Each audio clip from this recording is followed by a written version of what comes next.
wasn't that a pretty sunrise? Oh, one of my favorite things about doing an early morning run is seeing the sunrise. Well, today I am reviewing a special shoe. First off, welcome to the channel. If you're new here, please consider subscribing. And of course, if you're already a subscriber, thank you so much. Consider joining the channel membership, only $1 a month. And it just goes to support me and the channel and the videos that I can provide to you. So I am reviewing the Hoka Clifton 9, a pretty fabulous shoe, one that I have actually really enjoyed. So we'll get into my full thoughts, starting with the build quality, the comfort, the performance, and the value of the Clifton 9. But first, voiceover Chad, why don't you tell us about some of the specs and features of the shoe?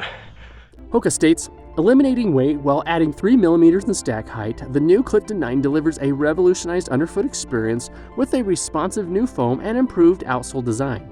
Removing overlays and hot melts, the strip-back upper has been consciously crafted with a plusher heel, reflective heel panel, and streamlined tongue with a single-side medial gusset.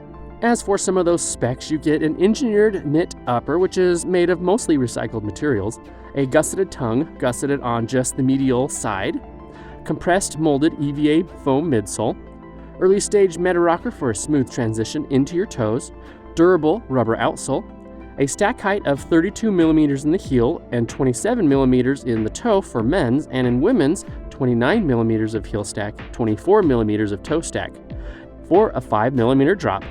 Weighing in at 248 grams or 8.7 ounces in a men's size and 205 grams or 7.3 ounces in a women's, and a US MSRP of $145. Chad, back over to you.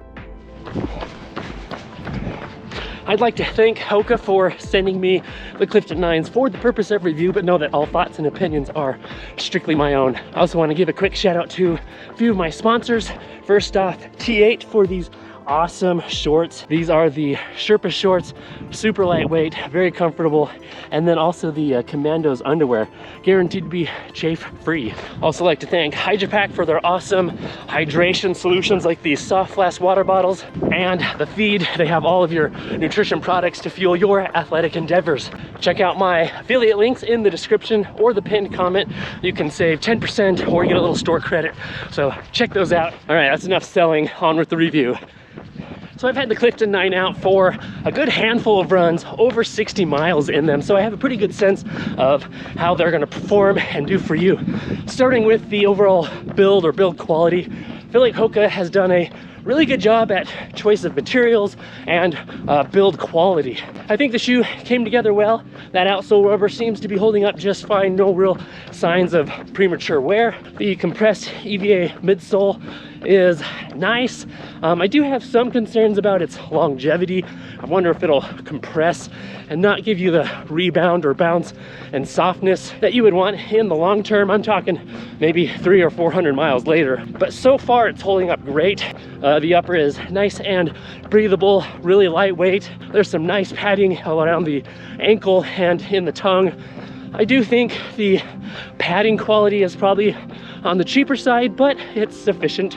So I feel like the build is overall very well thought out. I'm gonna give it a solid passing grade of an 8 out of 10. By the way, all the B-roll footage you're seeing in this video was recorded after this run, so you're seeing the shoe in its true and current state. Moving on to the comfort. I think Hoka did a really good job at the overall comfort in the Clifton 9. That outsole rubber is grippy but quiet on the road.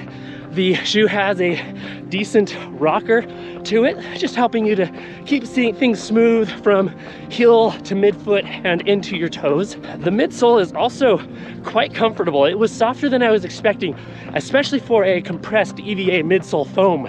When compared to other compressed EVA midsoles, the Clifton 9 feels a little bit softer and a little bit more bouncy, which again, for a compressed EVA midsole foam, is quite nice. It's not a super critical foam that we're seeing in a lot of new shoes, you know, on P-backs or nitrogen infused midsole. But for what it is, it's quite comfortable and really nice underfoot. Just a good, pleasant experience, really. The tongue is gusseted on the inside or the medial side. so the tongue stays in place. There's enough padding in the tongue that for the most part, I don't feel the laces across the top of my foot, although I do think the padding could be a little more dense. I think that would improve the overall comfort, but again, no complaints really. There's some really nice padding around the ankle and the heel, some good structure in the heel, so it really provides a good, comfortable lockdown, and you get that heel flare as well, so you get no rubbing or hot spots on your Achilles. That engineered mesh is also quite comfortable. It seems to adapt and move with your foot quite nicely, and it's nice and breathable and super lightweight. Now, I went true to size, my typical 9.5, which was a good choice. There's just enough length in the shoe to feel comfortable. Know that the shoe is a little more narrow fitting, which I don't mind. I kind of like that, but if you want more room, you may need to go with a wider shoe. Again, not a concern of mine, but just worth calling out. And the last thing I want to mention about comfort is this, just the overall fit around your foot is quite nice. There's no additional TPU overlays or structural reinforcements other than just the mesh upper itself. That was one of the things that Hoka removed out of this shoe to make it a little more lighter. But it gives a good secure lock that's comfortable around my foot. So all in all, comfort is quite nice. I'm gonna give it an 8, maybe a 9 out of 10. I would really like to see if the midsole stays comfortable, soft and cushioned, yet kind of bouncy and responsive in the long term. So that's definitely one of my concerns. But again, overall comfort is quite nice and surprisingly good. So really nice.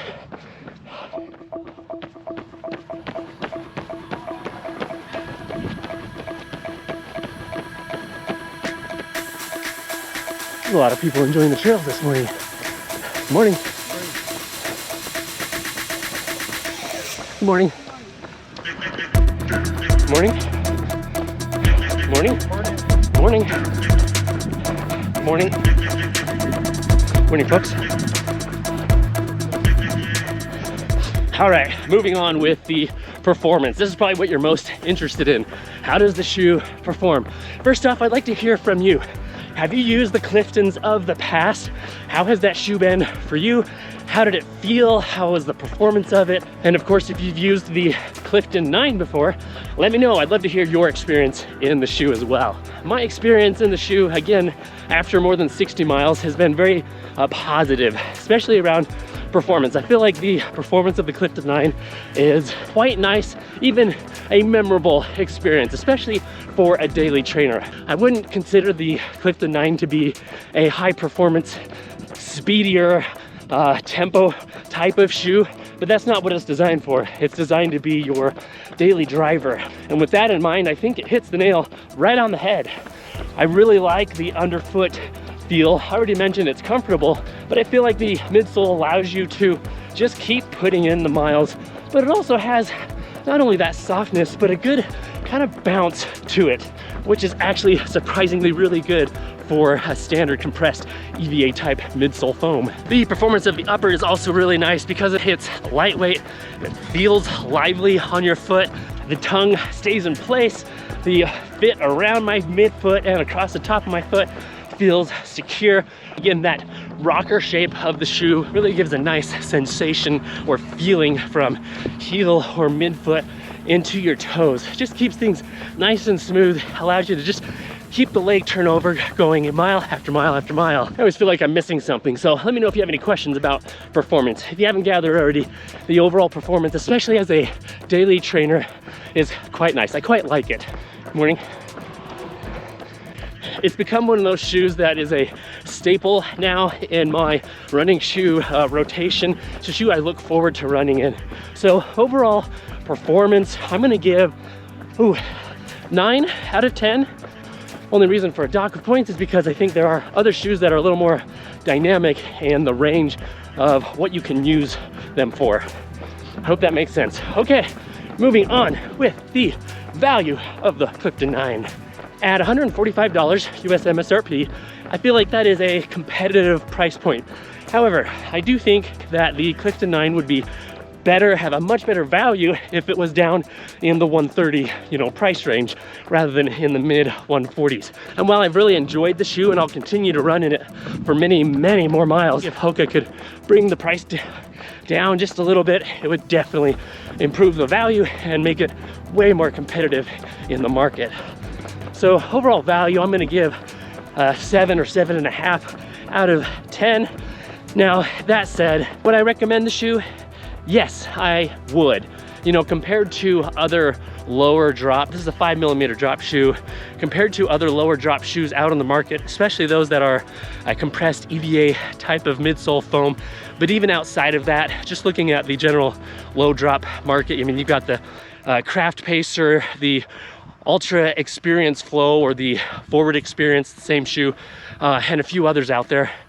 I definitely would recommend the Clifton 9. It's one of those shoes that is built pretty well. It's comfortable underfoot.